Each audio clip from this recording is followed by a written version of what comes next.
Hello दोस्तों, नमस्कार। कैसे हो आप लोग? दोस्तों, ये हमारा समीक्षा अधिकारी व सहायक समीक्षा अधिकारी का टेस्ट सीरीज़ नंबर 2 है, जिसका हम लोग आज अध्ययन करेंगे। इससे पहले दोस्तों हम लोग टेस्ट सीरीज़ नंबर 1 का अध्ययन कर चुके हैं, जिसमें हमारे सारे सिलेबस प्रीलिम्स के कवर किए जा रहे हैं। तो चलिए दोस्तों, टेस्ट सीरीज़ नंबर 2 को देखना आरंभ करते हैं। दोस्तों, हमारा पहला क्वेश्चन है टेस्ट सीरीज़ नंबर 2 का, भारतीय अर्थव्यवस्था से। क्वेश्चन है, यदि नकदी जमा का अनुपात घटता है, यदि नकदी जमा का अनुपात घटता है तो कर्जे का निर्माण। आप क्वेश्चन को समझिए। जो हमारा नकदी जमा है, थोड़ा कॉमन सेंस लगाइए, क्योंकि इकोनॉमिक्स के क्वेश्चन में थोड़ा बहुत दोस्तों आपको कॉमन सेंस लगाने ही पड़ेंगे। रटे रटाए क्वेश्चन आपको नहीं मिलेंगे। क्वेश्चन है, यदि नकदी जमा का अनुपात, जो नकदी जमा है उसका अगर अनुपात घटता है तो कर्जे का निर्माण क्या होता है? बढ़ता है। दोस्तों, कर्जे का निर्माण बढ़ता है। चलिए क्वेश्चन नंबर 2 देखते हैं। क्वेश्चन नंबर 2 है हमारा, भारत के किस बंदरगाह का नामकरण अब पंडित दीनदयाल उपाध्याय बंदरगाह किया गया? दोस्तों, आप लोग जानते हो कि भारत के विभिन्न प्लेसों के नाम बदले गए हैं। तो करंट से रिलेटेड क्वेश्चन भी है दोस्तों, काफ़ी इंपॉर्टेंट क्वेश्चन है। इंडियन जियोग्राफी, भारत के भूगोल से क्वेश्चन है, भारत के किस बंदरगाह का नामकरण अब पंडित दीनदयाल उपाध्याय बंदरगाह किया गया है? तो ये दोस्तों कांडला बंदरगाह का किया गया। किसका? कांडला बंदरगाह का। कांडला बंदरगाह का नाम बदलकर पंडित दीनदयाल उपाध्याय बंदरगाह किया गया है। कांडला बंदरगाह दोस्तों लोकेशन क्या है? गुजरात। नेक्स्ट देखेंगे क्वेश्चन नंबर 3, ट्राइसेम। क्वेश्चन नंबर 3 है दोस्तों ट्राइसेम। इंडियन इकोनॉमी से क्वेश्चन है दोस्तों। ए नंबर स्टेटमेंट है, कृषि उत्पादन में वृद्धि की एक आधुनिक तकनीक। ट्राइसिम जो है कृषि उत्पादन में वृद्धि की एक आधुनिक तकनीक। बी नंबर है, अंतरिक्ष विज्ञान में प्रयोग किए गए कोड। सी नंबर स्टेटमेंट है, युवकों को स्वरोजगार हेतु प्रशिक्षित करने का कार्यक्रम। और डी नंबर है स्टेटमेंट, खेलों के उन्नयन के लिए केरल सरकार का व्यापक अभियान। तो हमारा आंसर होगा दोस्तों ट्राइसेम है, युवकों को स्वरोजगार हेतु प्रशिक्षित करने का कार्यक्रम। युवकों को स्वरोजगार हेतु प्रशिक्षित करने का ये कार्यक्रम। विकल्प नंबर सी। इसको आप बार बार दोस्तों रिवीजन कीजिएगा, क्योंकि एक टेक्निकल क्वेश्चन भी है और करंट रिलेटेड भी है दोस्तों इंडियन इकोनॉमी से। ट्राइसेम है, युवकों को स्वरोजगार हेतु प्रशिक्षित करने का कार्यक्रम। वेरी वेरी इंपॉर्टेंट क्वेश्चन है। अगला देखेंगे क्वेश्चन नंबर 4। क्वेश्चन नंबर 4 है, वनस्पतियों में प्रकाश संश्लेषण की क्रिया कहाँ होती है? वनस्पतियों में प्रकाश संश्लेषण की क्रिया कहाँ पर होती है? तो ये होती है पत्तियों में। कहाँ पे? पत्तियों में। यानी वनस्पतियों में जो प्रकाश संश्लेषण की क्रिया कहाँ होती है, वो पत्तियों से होती है। प्रकाश संश्लेषण आप लोग जानते हैं दोस्तों कि पौधे सूर्य के द्वारा प्रकाश संश्लेषण की क्रिया करते हैं, जिसमें वो लोग ऑक्सीजन को छोड़ते हैं। अगला देखेंगे क्वेश्चन नंबर 5। क्वेश्चन नंबर 5 है दोस्तों साइंस यानी सामान्य विज्ञान से पूछा जा रहा है, लेजर का आविष्कार किसने किया? लेजर का आविष्कार किसने किया? बिल्कुल फैक्चुअल क्वेश्चन है दोस्तों, इसमें टाइम नहीं लेंगे, तुरंत आंसर देंगे हम लोग। गार्डन गोल्ड ने किया था। गार्डन गोल्ड ने किया था। नहीं देखेंगे क्वेश्चन नंबर 6। क्वेश्चन नंबर 6 दोस्तों भारतीय संविधान राज्य व्यवस्था से है। इसको दोस्तों अगर रिलेट करेंगे तो आप इंडियन हिस्ट्री से भी ये रिलेट है, मॉडर्न इंडिया से। क्वेश्चन है, 1857 ईस्वी की क्रांति की असफलता के कारणों में निम्नलिखित में से कौन सा नहीं था? 1857 में जो हमारी क्रांति हुई थी दोस्तों, वो असफल हो गई थी। उन कारणों में कौन सा नहीं था हमें बताना। नहीं दोस्तों, हम आप लोगों को बार बार बता चुके हैं। क्वेश्चन को पूरा पढ़ने की कोशिश कीजिए, क्योंकि लास्ट में हाईलाइट नहीं किया जाता है कि हमें बताना क्या है, और हम क्वेश्चन को पूरा नहीं पढ़ते, आंसर को टिक कर देते हैं, जिससे हमारा आंसर गलत हो जाता है। तो यहाँ पे हमें नहीं बताना है। क्वेश्चन नंबर 6 है, यह है स्टेटमेंट, एकता का भाव। बी नंबर स्टेटमेंट है, अधिकतर भारतीय नरेशों ने अंग्रेजों का साथ दिया। सी नंबर है, विद्रोह स्थानीय रूप से सीमित। और डी नंबर स्टेटमेंट है, अंग्रेजों ने कुछ नेताओं को रिश्वत देकर अपने पक्ष में कर लिया। ये 4 स्टेटमेंट है दोस्तों। अब हम लोग इसका आंसर देंगे। तो हमारा आंसर है दोस्तों कि 1857 की जो क्रांति हुई थी असफल, उसके कारण थे दोस्तों कि अंग्रेजों ने कुछ नेताओं को रिश्वत देकर अपने पक्ष में कर लिया। ये गलत है, ऐसा नहीं था, क्योंकि हमें नहीं बताना, इसलिए आंसर हमारा होगा अंग्रेजों ने कुछ नेताओं को रिश्वत देकर अपने पक्ष में कर लिया। ये गलत स्टेटमेंट है और हमें यहाँ गलत ही बताना था, इसलिए हमारा आंसर दोस्तों विकल्प नंबर डी होगा। बाकी ये तीनों सही हैं। असफलता के कारण में एकता का अभाव था, आप लोग जानते हैं 1857 में अधिकतर भारतीय नरेशों ने अंग्रेजों का साथ दिया था, विद्रोह स्थानीय रूप से सीमित था, लेकिन यहाँ हमें गलत बताने थे, तो हमारा विकल्प नंबर डी यहाँ पे आंसर होगा। नेक्स्ट देखेंगे प्रश्न नंबर 7। क्वेश्चन नंबर 7 दोस्तों कूट का क्वेश्चन है, जहाँ हमें जोड़े मिलाने हैं। पूरा क्वेश्चन हमारे सामने है, चलिए हम लोग देखते हैं। दोस्तों इस तरह के क्वेश्चन भी आते हैं, लेकिन कम ही मात्रा में आते हैं, फिर भी दोस्तों आप इनसे पूरी तरह से परिचित रहें। सही जोड़े बनाने हैं दोस्तों। ए नंबर है राजा राम मोहन राय, जिसके सामने रामकृष्ण मिशन दिया गया है। बी नंबर स्वामी विवेकानंद है, जिसके सामने ब्रह्म समाज दिया गया। सी नंबर चक्रवर्ती राजगोपालाचारी, जिसके सामने आर्य समाज दिया गया। और डी नंबर स्वामी दयानंद सरस्वती, जिसके सामने स्वतंत्र पार्टी दिया गया। दोस्तों वेरी वेरी इंपॉर्टेंट क्वेश्चन है। ऐसे क्वेश्चन दोस्तों कूट के रूप में भी मिलाने को दिए जाते हैं, लेकिन ये क्वेश्चन दोस्तों ज़्यादातर फैक्चुअल रूप में भी आते हैं। जैसे पूछ लिया था राजा राम मोहन राय ने कौन से समाज की स्थापना की थी, कब की थी, कहाँ की थी, आर्य समाज किसने किया था। वेरी वेरी इंपॉर्टेंट क्वेश्चन है दोस्तों। ये भारतीय समाज के सुधारक हैं। यहाँ से क्वेश्चन अक्सर दोस्तों वनडे परीक्षाओं में पूछ लिए जाते हैं। तो चलिए हम लोग इनका मिलान करते हैं। तो सबसे पहला दोस्तों राजा राम मोहन राय। तो राजा राम मोहन राय ने क्या किया था, ब्रह्म समाज की स्थापना की थी, यानी ये का 2 बनेगा ब्रह्म समाज। इस भी देखेंगे दोस्तों तो 1828 में किया था। अब थोड़ा हम लोग आंसर पे चलेंगे। ABCD में हम लोग देखेंगे कि ये का 2 किस में, ए का 2 हमारे बी में आ रहा है। दोस्तों हमारा आंसर मिल चुका है।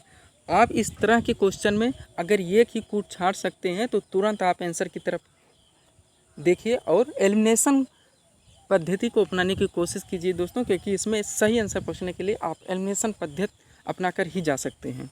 तो देखिए दोस्तों हमारा ये की कूट मिल गया और हमारा आंसर निकल गया, लेकिन हम दोस्तों इसके पूरे क्वेश्चन को देखेंगे।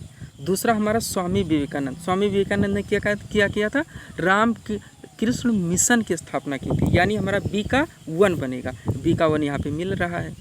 सी नंबर चक्रवर्ती राजगोपालाचारी, इन्होंने स्वतंत्र पार्टी की स्थापना की थी, यानी सी का हमारा 4 बनेगा। और अब डी का तो हमारा 3 नंबर विकल्प यानी आर्य समाज बन ही जाएगा, क्योंकि स्वामी दयानंद सरस्वती ने आर्य समाज की स्थापना की थी 1875 में बम्बई में। इस तरह से हमारा बन रहा है दोस्तों 2 1 4 3। 2 1 4 3 हमारा विकल्प नंबर बी में है, अतः हमारा यही आंसर होगा दोस्तों विकल्प नंबर बी। तो इस तरह के क्वेश्चन दोस्तों बहुत आसानी से सॉल्व किए जा सकते हैं एलिमिनेशन पद्धति को अपनाकर। अगला क्वेश्चन की ओर चलेंगे। क्वेश्चन नंबर 8 वर्ल्ड ज्योग्राफी से क्वेश्चन दोस्तों। क्वेश्चन नंबर 8 पूछा जा रहा है प्रेरी घास का मैदान विस्तृत है। हमें बताना है प्रेरी घास का मैदान विस्तृत है। वेरी वेरी इंपॉर्टेंट क्वेश्चन दोस्तों, प्रेरी घास का मैदान। तो यह दोस्तों उत्तरी अमेरिका में, बिल्कुल फैक्चुअल क्वेश्चन, कोई भी समय इसमें नहीं लेंगे हम लोग। प्रेरी घास का मैदान उत्तरी अमेरिका में विस्तृत है। नेक्स्ट देखेंगे 9 नंबर क्वेश्चन। 9 नंबर क्वेश्चन है हमारा योजना आयोग की स्थापना बताना है कब हुई थी दोस्तों। तो ये हुई थी, बिल्कुल फैक्चुअल क्वेश्चन है, 15 मार्च 1950 में। और ये दोस्तों कोई भी संविधान की धारा के तहत नहीं हुआ था। आप लोग जानते हैं संविधान में इसका कोई प्रावधान नहीं है। एक कैबिनेट मिशन के एक प्रस्ताव द्वारा किया गया था। ये भी पूछा जाता है दोस्तों कि किससे किया गया था। तो एक कैबिनेट मिशन के एक प्रस्ताव द्वारा योजना आयोग की स्थापना की गई थी 15 मार्च 1950 में। संविधान में इसका कोई उल्लेख नहीं है। नेक्स्ट देखेंगे क्वेश्चन नंबर 10 को। 10 नंबर क्वेश्चन है उत्तर प्रदेश में कालिंजर मेला आयोजित किया था। यूपी स्पेशल से क्वेश्चन है दोस्तों। आप लोग जानते हैं कि हमारे समीक्षा अधिकारी और सहायक समीक्षा अधिकारी के सिलेबस में, क्योंकि ये उत्तर प्रदेश का एग्जाम है, तो यहाँ से यूपी स्पेशल से क्वेश्चन बहुतायत रूप में अनिवार्य रूप से पूछे जाएंगे। तो दोस्तों ये क्वेश्चन हमारा उत्तर प्रदेश में कालिंजर मेला आयोजित किया था, तो कहाँ पे, बांदा में आयोजित किया था। बिल्कुल फैक्चुअल क्वेश्चन, विकल्प नंबर सी हमारा आंसर बनेगा। नेक्स्ट देखेंगे 11 नंबर क्वेश्चन। थोड़ा सा हम लोग इसके बारे में बेसिक बात कर लेते हैं दोस्तों। क्वेश्चन ज़्यादा दोस्तों आपको इसमें फैक्चुअल ही देखने को मिलेंगे, लेकिन हाईलाइट क्वेश्चन आपको कम मिलेंगे। क्वेश्चन रेड टाइप के मिलेंगे, आप उसको बोरिंग क्वेश्चन कह सकते हैं, जिसको हम कम ध्यान देखते हैं, कम पढ़ते हैं, उस पर उतना दोस्तों हम लोग अपडेट नहीं रहते, वहीं से क्वेश्चन पूछा जाता है। और लगभग 10 से 20 क्वेश्चन हमारे वहाँ से सही नहीं हो पाते, हमसे गलत हो जाते हैं, क्योंकि हम टेस्ट सीरीज के जरिए उनका अभ्यास नहीं करते, जिससे दोस्तों हमारा प्रीलिम्स रुक जाता है। बहुत थोड़े से क्वेश्चन के अंतर से दोस्तों प्रीलिम्स रुक जाता है। बाकी जितने हाईलाइट क्वेश्चन हैं, बार बार हम लोग अपडेट होते हैं, वो सबके दोस्तों हर कंपटीटर के आंसर बराबर जाते हैं। बस कुछ ही क्वेश्चनों में दोस्तों हमारा जो है कट ऑफ रुक जाता है। चलिए क्वेश्चन नंबर 11 देखेंगे। यूपी स्पेशल से दोस्तों करंट रिलेटेड क्वेश्चन है। कन्या सुमंगला योजना का शुभारंभ किया गया। कन्या सुमंगला योजना का शुभारंभ किया गया, तो जाहिर सी बात है दोस्तों, ये उत्तर प्रदेश सरकार के द्वारा किया गया था। हम लोग बार बार इसको सुनते चले आए हैं, न्यूज़पेपर में देखते चले हैं। कन्या सुमंगला योजना का शुभारंभ उत्तर प्रदेश सरकार द्वारा किया गया, बिल्कुल फैक्चुअल क्वेश्चन है। ने देखेंगे 12 नंबर क्वेश्चन। 12 नंबर क्वेश्चन है INS सिंधु रक्षक है। 12 नंबर क्वेश्चन है हमारा INS सिंधु रक्षक है, तो क्या है ये? भारत की पहली मिसाइल विभेदी पनडुब्बी का नाम है दोस्तों। भारत की पहली मिसाइल विभेदी पनडुब्बी का नाम, यानी विकल्प नंबर बी। अगला देखेंगे क्वेश्चन नंबर 13। क्वेश्चन नंबर 13 है अंतर्राष्ट्रीय संसदवाद दिवस किस तिथि को मनाया जाता है? अंतर्राष्ट्रीय संसदवाद दोस्तों, इसमें आप लोग जानते हैं कि 1-2 क्वेश्चन आपकी मुद्राओं से भी पूछे जाते हैं, दिवस से भी पूछे जाते हैं, टैग से भी पूछे जाते हैं। तो इस तरह के क्वेश्चन से भी आप अपडेट रहें, जो इम्पॉर्टेंट बनते हैं, जो न्यूज़पेपर में लगातार रहते हैं। तो यहाँ पे अंतर्राष्ट्रीय संसदवाद दिवस किस तिथि को मनाया जाता है? क्वेश्चन नंबर 13 है, तो इसका आंसर होगा दोस्तों 30 जून को। कब? 30 जून को। नहीं देखेंगे 14 नंबर क्वेश्चन। थोड़ा सा और बात कर लेते हैं बेसिक दोस्तों। इसके बाद दोस्तों हम लोग जानते हैं कि 2 टॉपिक हमारे छूट रहे हैं, जिसमें फर्स्ट पेपर में एक में दोस्तों 6 से 7 क्वेश्चन हमारा अर्थमेटिकल कह सकते हैं थोड़ा सा दोस्तों, या फिर रीजनिंग कह सकते हैं। तो उसका दोस्तों इसी टेस्ट सीरीज़ के दौरान दोस्तों स्पेशल अलग से अध्ययन कराया जाएगा, जिसमें केवल रीजनिंग के ही क्वेश्चन होंगे। बाकी जो हमारा सेकेंड प्रीलिम्स का बचता है दोस्तों हिंदी, जिसके 60 क्वेश्चन पूछे जाते हैं, उसको दोस्तों 6 टॉपिक जो हमारे हैं उनका दोस्तों हम लोग टेस्ट सीरीज़ के जरिए अलग से स्पेशल उसका टेस्ट सीरीज दिया जाएगा, जहाँ से हम लोग अध्ययन करेंगे। यहाँ पे दोस्तों बाकी आपके सारे सिलेबस, जिसमें आपकी दोस्तों भारतीय इतिहास है, भारत एवं विश्व का भूगोल है, आपका इंडियन इकोनॉमी है, करंट है, करंट के बाद दोस्तों यूपी स्पेशल है, जनसंख्या एवं पर्यावरण है, इन सारी चीज़ों का हम यहाँ अध्ययन कर रहे हैं। तो चलिए क्वेश्चन नंबर 14 क्वेश्चन है दोस्तों, मैग्सेसे पुरस्कार से सम्मानित प्रथम भारतीय कौन है? स्टैटिक जीके का क्वेश्चन दोस्तों, रेयर ये भी क्वेश्चन दोस्तों पूछ लिए जाते हैं, आप इनसे भी अपडेट पूरी तरह से रहिए। तो दोस्तों मैग्सेसे पुरस्कार से सम्मानित प्रथम भारतीय कौन है? आचार्य विनोबा भावे। आचार्य विनोबा भावे, यानी विकल्प नंबर सी। मैग्सेसे पुरस्कार से सम्मानित प्रथम भारतीय कौन है? आचार्य विनोबा भावे।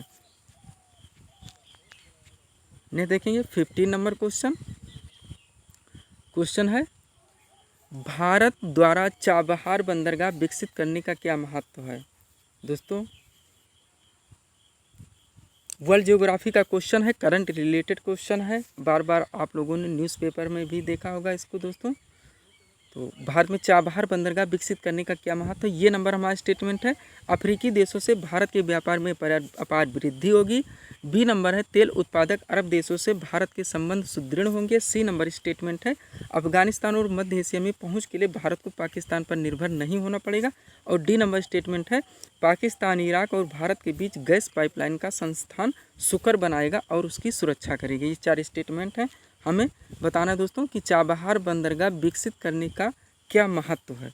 तो इसका आंसर होगा दोस्तों कि भारत ने जो चाबहार बंदरगाह विकसित करने का महत्व है, तो वो है अफगानिस्तान और मध्य एशिया में पहुंच के लिए भारत को पाकिस्तान पर निर्भर नहीं होना पड़ेगा, यानी हमारा आंसर होगा विकल्प नंबर सी। अगला देखेंगे 16 नंबर क्वेश्चन। 16 नंबर क्वेश्चन दोस्तों सामान्य विज्ञान से है। हम लोग जानते हैं हमारे सिलेबस में जनरल साइंस के क्वेश्चन भी पूछे जाएंगे, लगभग 10 से 15 क्वेश्चन, तो हम यहाँ से भी पूरी तरह से अपडेट रहेंगे। क्वेश्चन है हीमोग्लोबिन का हमें कार्य बताना है, तो होता है दोस्तों ऑक्सीजन ले जाना या ऑक्सीजन का परिवहन करना, विकल्प नंबर बी, बिल्कुल फैक्चुअल क्वेश्चन है। हीमोग्लोबिन का कार्य ऑक्सीजन का परिवहन या ऑक्सीजन ले जाना। नेक्स्ट देखेंगे क्वेश्चन नंबर 18 नंबर क्वेश्चन है, उत्तर प्रदेश पंचायती राज अधिनियम कब पारित हुआ? यूपी स्पेशल से स्टैटिक जीके का क्वेश्चन है। 18 नंबर क्वेश्चन, उत्तर प्रदेश पंचायती राज अधिनियम कब पारित किया गया? तो ये हुआ था 1947 1947 में, फैक्चुअल क्वेश्चन। नेक्स्ट देखेंगे क्वेश्चन नंबर 19, इनमें से कौन एक वस्तु की मांग में वृद्धि का कारण होता है? इंडियन इकोनॉमी से क्वेश्चन है दोस्तों, क्वेश्चन आप समझ लीजिए थोड़ा सा। इनमें से कौन एक वस्तु की मांग में वृद्धि का कारण होता है? वस्तु की मांग में वृद्धि का कारण ये पूछा जा रहा है दोस्तों। तो ये नंबर है आय में वृद्धि यदि वह वस्तु निम्न स्तर की वस्तु हो, जो कि गलत हो जाएगा। आप क्वेश्चन फिर से देखिए, इनमें से कौन एक वस्तु की मांग में वृद्धि का, वस्तु की मांग की वृद्धि कब होगी ये हमें बताना है। वस्तु की मांग में वृद्धि का कारण क्या है, वस्तु की मांग कब बढ़ेगी? तो ये हमें आय में वृद्धि यदि वह वस्तु निम्न स्तर की वस्तु है, जो कि गलत है। बी, वस्तु की कीमत में कमी, गलत है। सी नंबर हमारा है आमदनी में कमी यदि वस्तु एक सामान्य वस्तु है, गलत। आमदनी में कमी में कैसे होगी? डी, इसके स्थानापन्न वस्तु की कीमत में वृद्धि, इसके स्थानापन्न वस्तु की कीमत में वृद्धि, यानी हमारा आंसर होगा यहाँ पे विकल्प नंबर डी, इसकी स्थानापन्न वस्तु की कीमत में वृद्धि वस्तु की मांग में वृद्धि का कारण होता है। नहीं देखेंगे 20 नंबर क्वेश्चन है दोस्तों, वर्ल्ड ज्योग्राफी से पनामा नहर जोड़ती है। वर्ल्ड ज्योग्राफी का स्टैटिक जीके का क्वेश्चन है। तो पनामा नहर किसको जोड़ती है? बिल्कुल फैक्चुअल क्वेश्चन, आप लोगों ने मैप में भी देखा होगा। या अटलांटिक महासागर को प्रशांत महासागर से जोड़ती है, या अटलांटिक महासागर को प्रशांत महासागर से जोड़ती है, यानी हमारा आंसर होगा विकल्प नंबर डी, पनामा नहर अटलांटिक महासागर को प्रशांत महासागर से जोड़ती है। तो इस तरह से दोस्तों हमारे इस टेस्ट सीरीज के 20 क्वेश्चन पूरे हो गए। दोस्तों आप इन क्वेश्चनों को देखें, पुनः रिवीजन करें, ताकि आप एग्जाम के लिए पूरी तरह से प्रिपेयर रहें। तो मिलते हैं दोस्तों हम बने अगले टेस्ट सीरीज के साथ। Thanks for watching.